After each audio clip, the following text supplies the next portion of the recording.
Election Petitions Tribunal is now set to begin hearing of the petitions challenging the declaration of the All Progressives Congress candidate, Senator Bola Tinubu, as the president-elect. The expected legal battle by the presidential candidates of the People's Democratic Party, Atiku Abubakar, the Labour Party, Peter Obi, and some other parties disputing the outcome of this year's presidential poll will commence from May the 8th. This next report takes a look at the grounds of the candidates and the prayers they are asking the court to grant. The presidential election held on February 25, 2023 is one that has generated several reactions, especially against the background of the provision of the Electoral Act 2022.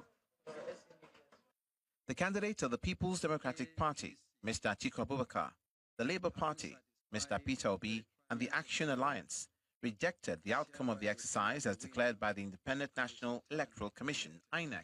Thank you. Their prayers are quite similar. Mr. Peter Obi and the Labour Party is praying the court for the following. The tribunal should cancel the election and compel INEC to conduct a fresh one, at which time President-elect Tinubu, elect Shatima, and the APC will not participate. The tribunal should declare that President-elect Tinubu was not duly elected by a majority of the lawful votes cast during the election. The tribunal should order INEC to retrieve the certificate of return issued to President-elect Tinubu and issue a fresh one to Mr. Peter Obi. The petitioners asserted that the election was marred by rigging and manipulations, and INEC violated its own regulations when it announced the results when at the time of the announcement, the total polling unit results had yet to be fully scanned, uploaded, and transmitted electronically as required by the Electoral Act. Mr. Peter Obi particularly says President-elect Tinubu was not qualified to contest at the time of the election. They also prayed the tribunal to declare that President-elect Tinubu was not duly elected by a majority of the lawful votes cast at the election.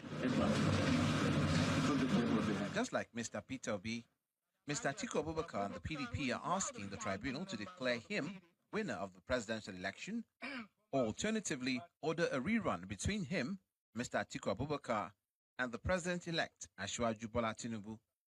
In the alternative, he wants the entire election nullified and a fresh one conducted. The petition also says that President-elect Tinubu was not duly elected by a majority of lawful votes cast at the election, and at the time of the election, he was not qualified to contest the election. They also pray in the court for the following. Determining that the president-elect was not duly elected by the majority of lawful votes cast in the election, and therefore the declaration and return of him by INEC as the winner of the presidential election is unlawful, wrong, unconstitutional, and of no effect whatsoever. Determining that the return of President-elect Tinubu by INEC was unlawful, having not satisfied the requirements of the Electoral Act 2022 and the 1999 Constitution as amended, which mandatorily requires that he scores nothing less than 1/4, 25% of the lawful votes cast at the election in at least 2/3 of all the states in the Federation and the Federal Capital Territory. Determining that President-elect Tinubu was, at the time of the election, not qualified to contest the said election. Determining that Mr. Atiku Abubakar, having scored the majority of lawful votes cast at the presidential election, be returned as the winner of the said election and be sworn in as the duly elected President of the Federal Republic of Nigeria. In the alternative, however, they're asking the court for an order directing INEC to conduct a second election, a runoff, between President-elect Tinubu and Mr. Atiku Abubakar. And a further alternative, that the election to the office of the President of Nigeria held on 25th February 2023 be nullified and a fresh election rerun be ordered. However, the All Progressives Congress, in its replies, asked the presidential election petition court to dismiss the petitions filed by the opposition parties. It described the petition filed by Mr. Atiku Abubakar victory as a gross abuse of court process.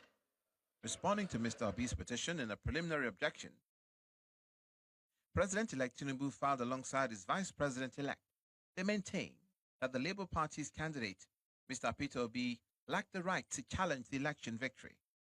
He argued that Mr. Peter Obi was not validly nominated to contest the presidential election, in line with the mandatory provisions of Section 77, Subsection 2 and Subsection 3 of the Electoral Act 2022. He insists that Mr. Peter Obi's name was not found in the register of members of the Labour Party, noting that he defected to the party from the PDP less than 30 days before the primary election that produced him as a presidential candidate was conducted. The Independent National Electoral Commission, INEC, is asking the tribunal to dismiss or strike out the petitions filed by Mr. Peter Obi and Mr. Atiku Abubakar.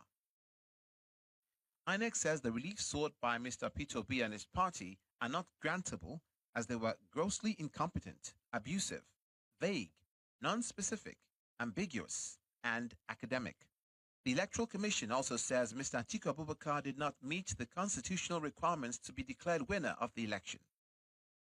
INEC adds that the election was conducted in substantial compliance with Electoral Act 2022 and was not marred by any corrupt practices. It argues that a candidate must not secure 25% of votes in the FCT to be declared the winner. As the Presidential Election Petition Tribunal gets ready to begin proceedings, members of the panel are charged to uphold its tenets of integrity, professionalism, and the rule of law.